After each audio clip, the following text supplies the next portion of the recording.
Hello, welcome to the Grow Your Wealthy Mindset podcast, where it is all about helping amazing physicians just like you create a wealthy life free from burnout and with the financial security to practice medicine on your own terms. I'm your host, Dr. Elisa Chiang. Welcome back to another episode of the Grow Your Wealthy Mindset podcast. Today, I have another episode for you regarding investment strategies. So recently, we had an episode that talked about the backdoor Roth IRA strategy. Let's say you contribute the maximum amount you can using the backdoor Roth IRA strategy, which is $6,500 in 2023 or $7,500 if you're age 50 or older. Now, what should you do with the money that's sitting in your Roth IRA? Do you invest it all at once or do you space it out? In the end, the choice is up to you, but let's go over the pros and cons of different actions. You could invest the entire amount all at once, which is what we'll call lump sum investing. The advantage with lump sum investing is that you're fully invested and putting your money to work for you. You can make your investment choices all at once and not have to set up multiple investments. But some people hate the idea of putting a bunch of money in the stock market and then seeing the stock market drop in value. Since you're limited on what you can contribute into your Roth IRA account, if you invest everything up front in the beginning of the year and the market goes down, you can't even buy more shares when the stock prices are down. That's why some people prefer to use the strategy called dollar cost averaging. Dollar cost averaging is a strategy that can make it easier to deal with uncertain markets. Most people use dollar cost averaging without thinking about it when it comes to your 401k or 403b. You will likely have a certain amount taken out from each paycheck over the course of a year. This is basically what dollar cost averaging is. You're doing scheduled investment amounts throughout the year. You can also set that up with your Roth IRA contributions.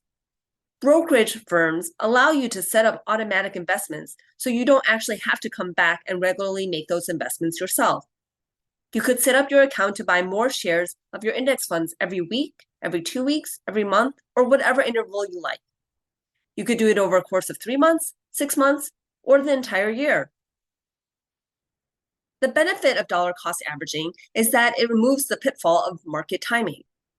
As much as people would like to time the market, that is, buy when stocks are low and about to go up, and sell when stocks are high before their value drops significantly, no one can reliably time the market. By making your investments over time, it takes out the emotion from your investing and reinforces the practice of investing regularly. The downside of dollar cost averaging is that overall, your investment returns are statistically higher with lump sum investing. The downside of dollar cost averaging is that overall, your investment returns are statistically higher with lump sum investing. If the market consistently rises, then dollar cost averaging will end up with you buying fewer shares and decreasing your return on investment. Since the market spends more time going up than it does going down, you're more likely to do better with lump sum investing. One study done by Richard Williams and Peter Bacon in 1993 looked at historical stock market data spanning around 70 years from 1926 to 1991, which covers the time of the Great Depression. They compared the total return of $120,000 invested at the start of the year in the stocks that make up the Standard & Poor's 500 stock index with the dollar cost averaging approach. For the dollar cost averaging strategy, the money was held in 90-day treasuries and invested in $10,000 increments over 12 months. Their findings showed that around 67% of the time, investing with the lump sum approach gained higher returns in their first year than investing with the dollar cost averaging strategy. There have been many other studies using different methods of simulation, as well as studying dollar cost averaging in portfolios of stocks and bonds only, which have concluded returns are higher with lump sum investing over dollar cost averaging. However, the simulations don't take into account human behavior. When the market is volatile, it can make sense to use dollar cost averaging. If you're the kind of person who cries when the market goes down after you've made an investment, dollar cost averaging may give you more peace of mind. When the market is doing great, lump sum investing may feel easier for the nervous investor. The key is to invest and not leave money in cash or a cash equivalent indefinitely. I talked to one physician who had been contributing to her retirement accounts for nearly 2 decades, but she left all the money sitting in treasuries. She was afraid to lose money by investing into the stock market. Sadly, she lost out on hundreds of thousands of dollars, if not over $1 million of growth by not investing in the stock market. With a retirement account, the goal of the money is long-term.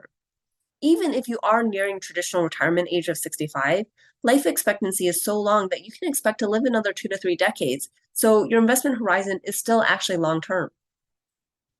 To really demonstrate the importance of investing compared to staying in cash, I'll review a study on market timing.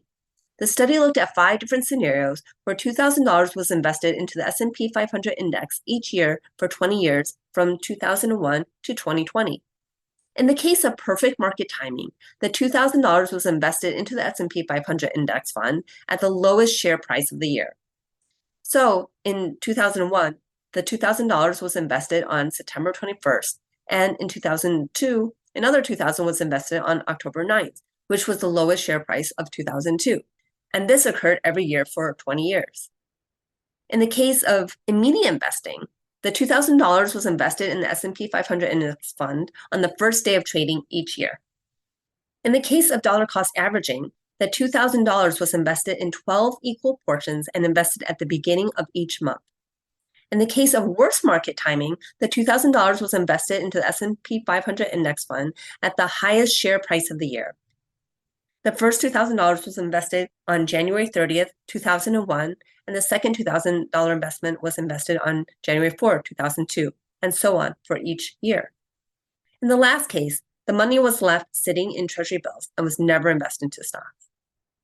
Perfect timing resulted in a portfolio valued at $151,391 after 20 years, which is the best result possible. Immediate investing had a portfolio value of $135,471, which was higher than the dollar cost averaging portfolio valued at $134,856. So you can see it was higher, but it wasn't a lot higher. And most people wouldn't really miss a difference of less than $1,000 between the two portfolios. It is less than a 1% difference. The worst market timing came in at $121,171. But compare that to staying in cash, which accumulated $44,438, which is 63% lower than the worst market timing and less than a third of the value of dollar cost averaging. Even though we can also take note that even though the invest immediate returns were higher than dollar cost averaging, the difference was fairly small, less than 1% and less than $1,000 in this case. In the end, what you do with your Roth IRA investment, whether it's lump sum investing or dollar cost averaging, isn't going to likely make a significant difference. What does make a difference is that you do invest the money and don't leave it sitting in treasuries. The strategy of lump sum investing or dollar cost averaging can also apply to any significant windfall of cash, whether that's an annual bonus or an inheritance where you want to invest the money for a long-term goal. So there you have it. Again, the important thing is to be investing. The investing strategies from this particular episode are specific towards the stock market or could be used for the bond market. I'm not saying that you have to invest in stocks or bonds, but whatever you do invest in, whether it's real estate or private equity or your own business, make sure that you are investing your money. And that also includes investing yourself and investing in your own well-being. Because what is money for anyways? Money is really a tool that we use in order to get the things that we want. And one of the things that most of us want is to be happy. So if your wellness is suffering because of money, then maybe focus less on saving, investing, and perhaps divert some of the money to investing in yourself. By investing yourself, you may find that you're able to actually create more money than investing in the stock market. Well, that's it for this episode. And don't forget to register for the Leverage and Growth Virtual Summit. Registration begins on March 1st, which is the date that this podcast is releasing, will be from March 15th to March 19th, 2023. There's going to be over 30 amazing physicians who will speak on what they're doing outside of medicine. It'll be inspirational and an event that you don't want to miss. Registration is free and it only costs if you decide to go with the VIP access package. The link for registration is in the show notes. Thanks so much for listening, and I'll see you back next week. If you enjoyed this episode, I would love it if you could share it with your friends and colleagues. And now for the disclaimer. I am not a certified financial planner, accountant, or attorney, and nothing I say should be construed as professional investment, tax, or legal advice. This show is primarily for your education and entertainment. I am a physician, but I'm probably not your physician. So if you need any medical advice, please contact your own physician. Thank you.